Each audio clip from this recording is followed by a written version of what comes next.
Hi, and welcome to the show. Subscribe at kevinmd.com/podcast. Today, we welcome back Dennis Hursh. He's a healthcare attorney. Today's Kevin MD article is First Physician Employment Agreement Mistakes. Dennis, welcome to the show. Thanks. It's good to be here. All right, tell us what your latest article is about. Well, I was just recently talking to some physicians and said, what do you see as the biggest issue that physicians face in employment agreements? And lately, I've just had a whole spat of starting physicians coming out of training. And the way that I review a contract is I draft a letter on law firm stationery, give it to them to give to the employer. And I've had several come back and say, I don't know if I want to ask for all of this. Are they going to be mad? I really want this job. I don't want to lose this job. Maybe we should just sign it as is. And it kind of just got me thinking about the attitude is what sinks most new physicians, I think. All right, well, they did come to you for legal advice and review for the contracts, right? So Yeah, so just they seeking that. an attorney to begin with, that in itself is a good first step, right? Yeah, I think it is. But then the whole idea of paying for an attorney is then you use the advice. And I think that's where sometimes it falls down. And I've had people tell me, I've read it, I understand the issues, but I'm just going to sign it. And I mean, things where the salary's below median, the signing bonus is below median. There's just a whole lot of call coverage is whenever we tell you to be on call. Just a whole lot of issues that I felt should be addressed, and they were just concerned that the employer was going to go, nope, we're going to take the next one in line, Mm. Now, why do you think they have that mindset to really just accept anything that's presented in front of them? Well, I think some of it is they're competing. And let's face it, you didn't get through, college, then med school, then residency, and then maybe a fellowship or two without being really hyper competitive. I mean, you just can't be a physician and be laid back. Very few people said, yeah, I partied all night the night before my MCATs, and it was great. You have to be very competitive, very focused. And I think they take that mindset in to the employment and they say, okay, they've offered me a position. Now I really have to compete and make sure that they pick me. And they don't realize that they have picked you already. Once they made the job offer, they've picked you. And a lot of it is because all during that medical school journey and residency journey, they're conditioned just to do what they're told, right? And without pushing back. It's hard to break that mindset. Yeah, I'm sure it is. And then and of course the employers know this. Like recruiter will hand an agreement and say, this is our standard agreement and I can't change it. And the recruiter's probably not lying. The recruiter probably can't change the agreement. It probably is the standard agreement that's given to every physician. What the recruiter doesn't say is, I would have to take it to the department head and legal to change it. And everybody gets this contract, but not everybody signs it like that. So, I mean, there's a lot of pressure on them to say, hey, just like you say, keep following orders, do what you're told. And it's pointless anyway, because we can't change it. Mhm. And I've reviewed about 4,000 of these contracts, and I think I could count at this point, it might be on two hands, the times that employers come back and said, no, that's our standard agreement. We don't change it.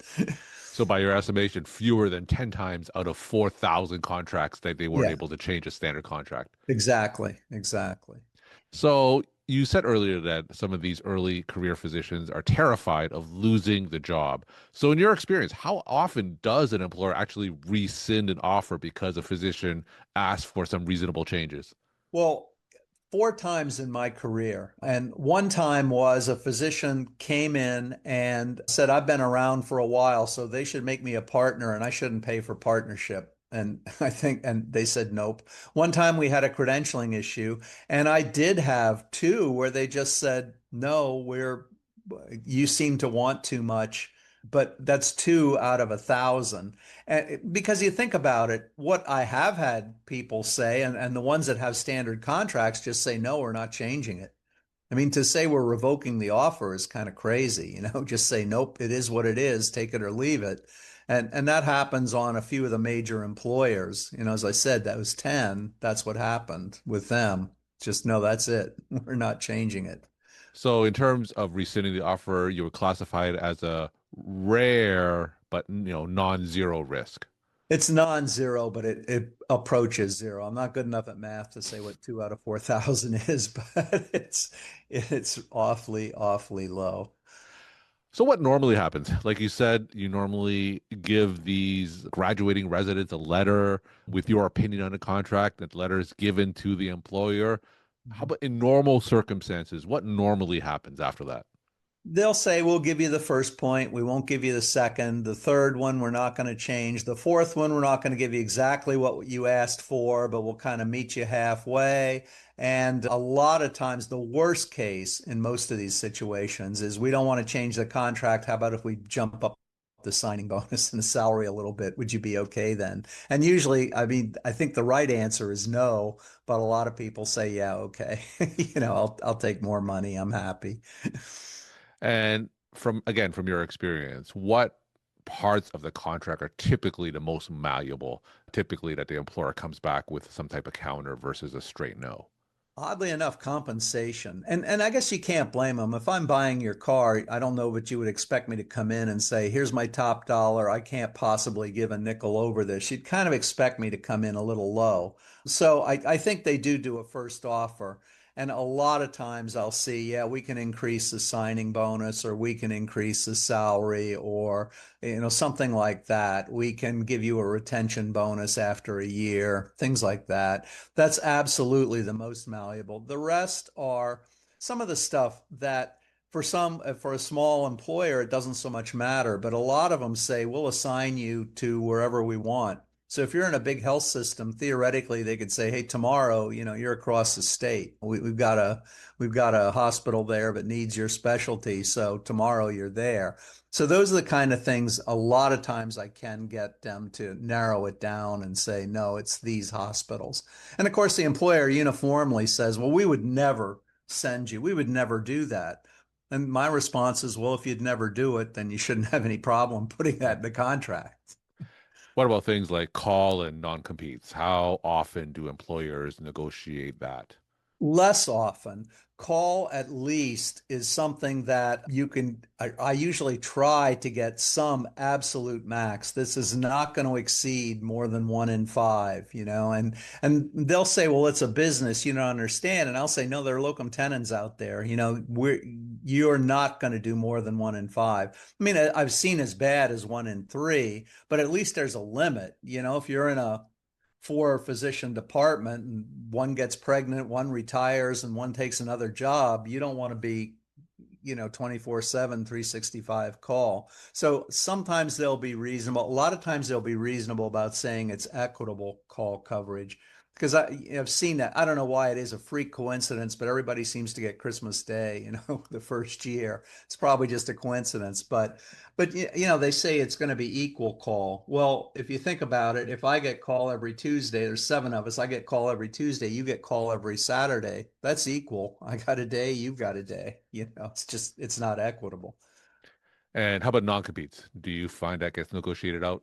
Less so, but sometimes you can refine it a little better. Like private practices, weirdly, I've had that. I used to represent, I don't represent practices anymore, but years Hmm. ago, I represented a practice that had something like 7 physicians and they all had different non-competes. Okay. And I kept telling the owner, yeah, they're going to talk to each other. I mean, this is going to be a bad. So they are concerned about physicians talking to each other and saying, what do you mean you have a shorter one, smaller Yeah. one than I do?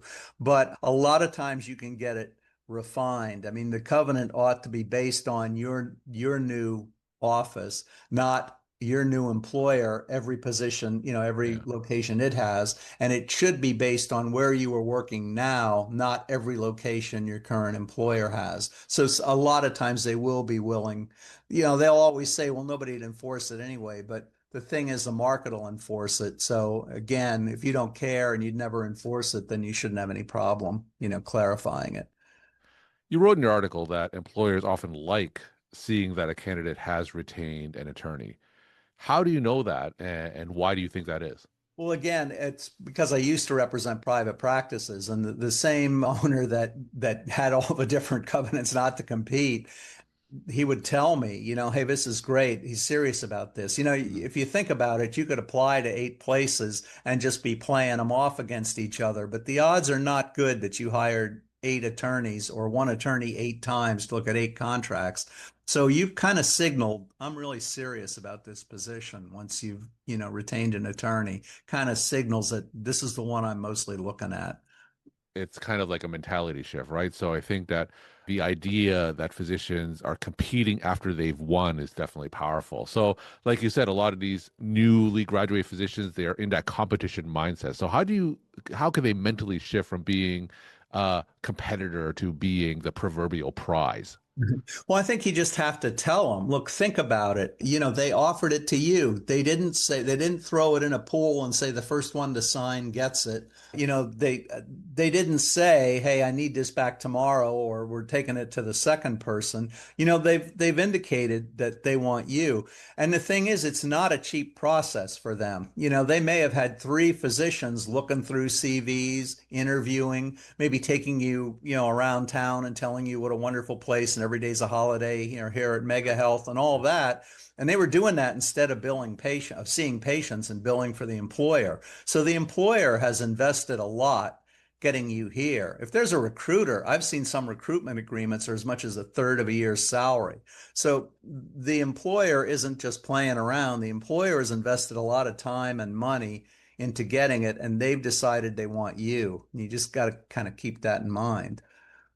In the scenario that you said earlier, where some of these physicians are scared to give the letter you give them to their employer, how do you reassure them, and how often are they actually convinced that it's a good idea to bring some of these requests to their employer? Almost always. It's very, very rare that I can't convince them to just give it. And part of the thing I do is say, look, it's on law firm letterhead. It's signed by this guy Dennis, who's not in the room. Nothing in it is unreasonable. But if they would come back and say, hey, this is outrageous, you can shrug and say, attorneys. They're not really asking for it. And a lot of times I think that gives them some comfort that, it's not me asking for it. I'm just handing this letter and this guy who's not in the room has asked for it. How often does it progress where you would talk directly to the potential employer's attorney and negotiate directly on behalf of the physician? Maybe one in 10. Most physicians are comfortable doing it themselves once they understand the risks because it's all in the letter. They know what they should be talking about, and they can talk to me and say, look, how important is this? And a lot of times we'll come down and say, look, this and this are what I really think is important. That's what you should really stand on. But maybe one in 10 just like me to do everything. Now, if a new attending is listening to us today, if they can only do one thing, what's the most important step they should take after receiving an offer, but before signing it? Well, I'm a little biased, but I'd say have an attorney look at it. And it's not just, and I should say, if you've got a letter of intent or term sheet and you're going to have somebody look at it, now's the time to do it. I have so many physicians sign a letter of intent and then come to me and say, well, it said it wasn't legally binding, but as far as the employer is concerned, you've agreed to that salary, you've agreed to everything that's in the letter of intent. So I would say, have it looked at. I mean, you don't know what you don't know. We're talking to Dennis Hursh, healthcare attorney. Today's Kevin MD article is First Physician Employment Agreement Mistakes. Dennis, let's end with some take home messages that you want to leave with the Kevin MD audience. Just remember how valuable you are. When you're coming out of school, you're in a profession, you've worked very hard, you've probably taken a lot of debt, you are enormously talented. They have picked you, and there's a massive physician shortage. So don't feel like you need to jump on the offer, and don't feel that they're doing you a favor by offering you this position. Dennis, thank you again for sharing your perspective and insight. Thanks again for coming back on the show. My pleasure.